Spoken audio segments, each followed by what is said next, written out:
Hey all, I'm Chris Stiles from Cincinnati, Ohio, and I am the visionary of the K.A.S.S.I.E project, which is a non-traditional healing initiative for survivors of sexual and domestic abuse out of Cincinnati, Ohio.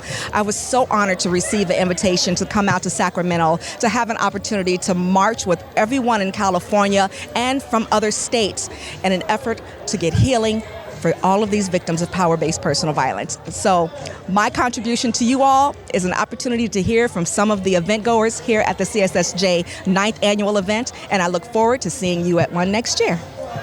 Lisa, one of my Ohio sisters, I'm loving it. OH. Yes, I-O. Okay.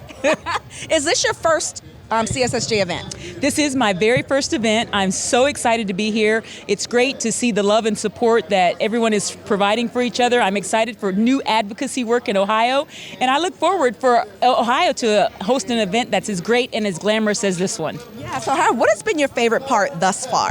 Oh, by far the people.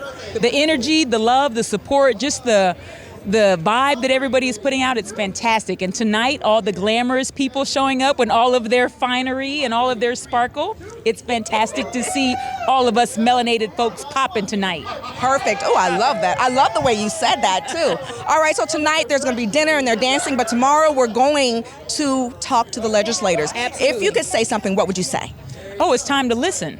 It's time to listen, it's time for change, and we know that when we speak, things happen. So it's time for that. We're excited for California. Louisa, welcome to Crime Survivors for Safety and Justice, Survivor Speaks.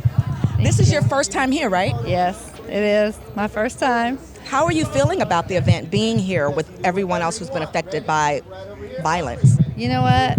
I'm wondering why it didn't come sooner, honestly, and because I've been involved with the movement for quite some time now, and I guess I took a little break. Not a break, but I had to step back a little bit, and it was just too much going on with my husband's Alzheimer's and everything. But anyway, I work for the DA's office as a victim service rep, so to me it's really important to heal.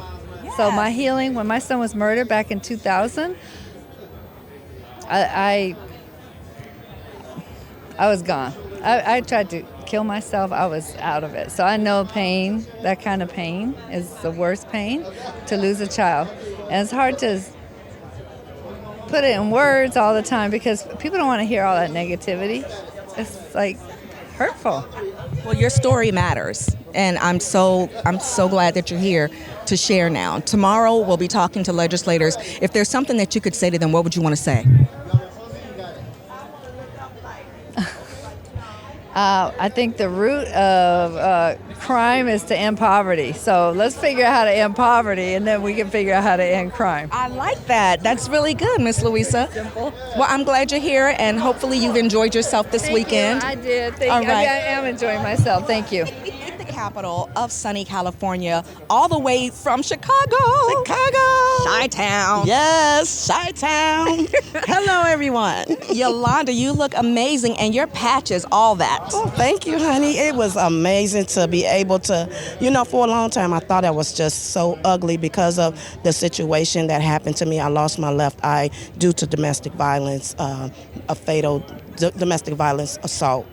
And I didn't know what to do or how I was going to look, but I went through a lot of transformations, a lot of surgeries, 13 reconstructive surgeries, and I'm still having more to go. You see, I was even my own donor.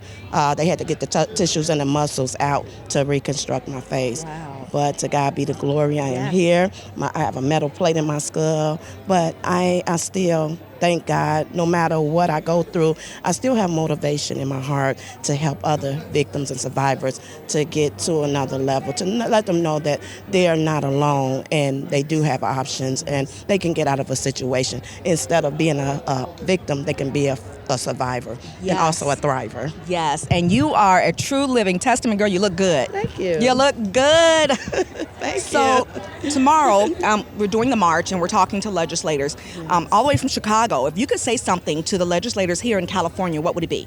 Well, what would it be? It was that I know that we definitely need recovery, victim what is it? Victim services, trauma centers. Right, a lot of trauma services. We need for them to listen. Also, like when the trauma happens, everybody is around you. But then after the trauma, you don't get any services, crickets. There's nobody to help you. I fell in that same, I fell victim of that. They give you this paperwork and then tell you to fill it out, and then there's no help or nothing. And then by the time you get it in, just remind you that my skull was crushed open. I didn't have nobody to help me to put paperwork together. So now I've had to lose everything. I don't have any money to pay my bills. It took a long time, 2 years to get disability. And Tell them to make it happen fast. Absolutely. Yes. So right now, I'm just want them to change the laws, how the process goes. Give us more time. Yes, yes. You know. And the hope is that in California, when things start happening and changing here, that it's going to trickle down to our states, to Illinois, to Ohio. So thank you, Ms. Yolanda. You look amazing. Enjoy your dinner, and I will see you out there dancing tonight. Oh, yes, you will. All right. Okay. Thank you. You're welcome.